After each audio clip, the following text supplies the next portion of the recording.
இனிய நண்பர்களுக்கு அன்பான வணக்கங்கள்.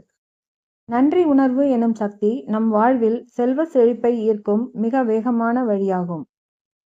இன்று நாம் செல்வத்திற்கும் நம்மை தாங்கும் நிதி நிலைத்தன்மைக்கும் நன்றி சொல்லும் ஒரு சிறப்பான பயிற்சியை செய்யப் போகிறோம். நம்மிடம் இருக்கும் செல்வத்தை நாம் மதிக்கும் போது அது நம் வாழ்வில் மென்மேலும் பெருகும். இந்த 9 சக்தி வாய்ந்த வரிகளை என்னோடு இணைந்து சொல்லுங்கள். இந்த நன்மொழிகள் உங்கள் வாழ்வில் ஒளியேற்றட்டும். சுபாஷிதம்: செல்வத்திற்கு நன்றி. Gratitude to prosperity.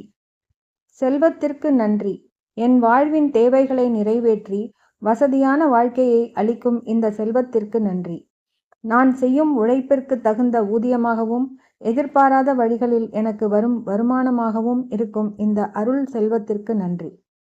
உணவு, இருப்பிடம், உடை என அடிப்படை வசதிகளை எனக்கு தடையின்றி வழங்கும் மங்கள செல்வத்திற்கு நன்றி. மற்றவர்களுக்கு உதவி செய்யவும் தர்மங்கள் செய்யவும் எனக்கு வலிமை கொடுக்கும் இந்த செல்வத்திற்கு நன்றி. என்னிடம் வரும் செல்வம் பல மடங்காக பெருகி என்னிடமே தங்கி என் வாழ்வை செழிக்கச் செய்யும் செல்வத்திற்கு நன்றி.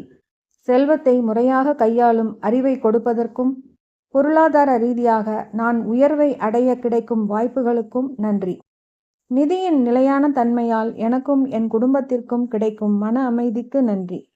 நிறைவான செல்வத்தை பற்றிய நேர்மறையான எண்ணங்களை எனக்குள் உருவாக்கி செல்வ செழிப்பை ஈர்க்க உதவும் பிரபஞ்சத்திற்கு நன்றி. ஏராளமான செல்வம் என்னிடம் வந்து கொண்டிருக்கிறது. என் தேவைகள் அனைத்தும் சுலபமாக நிறைவேறுகின்றன. செல்வத்திற்கு நன்றி, நன்றி, நன்றி.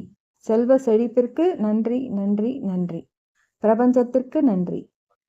இந்த நன்றி உணர்வை உங்கள் அன்றாட பழக்கமாக மாற்றிக்கொள்ளுங்கள். உங்கள் வாழ்வில் வியக்கத்தக்க மாற்றங்களை காண்பீர்கள். இந்த தகவல் உங்களுக்கு பிடித்திருந்தால் செல்வத்திற்கு நன்றி என்று பதிவிடுங்கள். சுபாஷிதம். நன்றி, வணக்கம் நண்பர்களே. அடுத்த பதிவில் சந்திப்போம்.